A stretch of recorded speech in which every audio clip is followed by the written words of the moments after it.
Bonjour, je m'appelle Emma, je travaille en tant que planeur stratégique chez Bidandi depuis 2 ans et demi maintenant.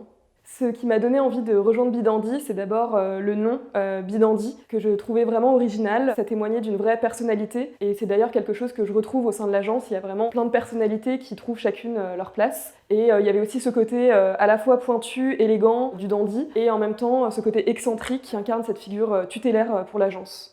Moi, j'ai un parcours très littéraire au départ, puisque j'ai fait 2 ans de prépa. Ensuite, j'ai fait une licence d'histoire de l'art et de lettres. Suite à quoi, j'ai rejoint le CELSA, grande école de la Sorbonne. J'ai fait une filière qui était très généraliste. Quand je suis sortie, je ne savais pas encore exactement ce que je voulais faire, mais le planning stratégique m'a tout de suite attirée pour sa dimension analytique qui recoupait avec mes études. Et en fait, la particularité, c'est qu'au départ, je n'avais pas d'expérience en planning stratégique. Professionnellement, je n'avais pas fait de stage. Et en fait, pour autant, l'agence m'a acceptée, m'a intégrée dans son équipe. J'ai pu être formée par l'équipe stratégique et je pense qu'au cœur de Bidandi, il y a vraiment cette idée de transmission qui est super importante parce qu'en fait, on va à la fois se transmettre les uns aux autres, entre les pôles, les créatifs avec les stratèges, aussi avec le pôle expérience, avec Alix, présidente de l'agence. On échange beaucoup et donc cette idée de transmission, elle est pour moi très importante puisque c'est aussi grâce à ça que j'ai trouvé ma place chez Bidandi. Être planeur stratégique, ça consiste à accompagner les marques dans leur positionnement et dans leur image, à trouver en elles l'idée qui va les distinguer sur le long terme. Nous, à la stratégie, ce qu'on fait, c'est qu'on va analyser la marque, on va s'immerger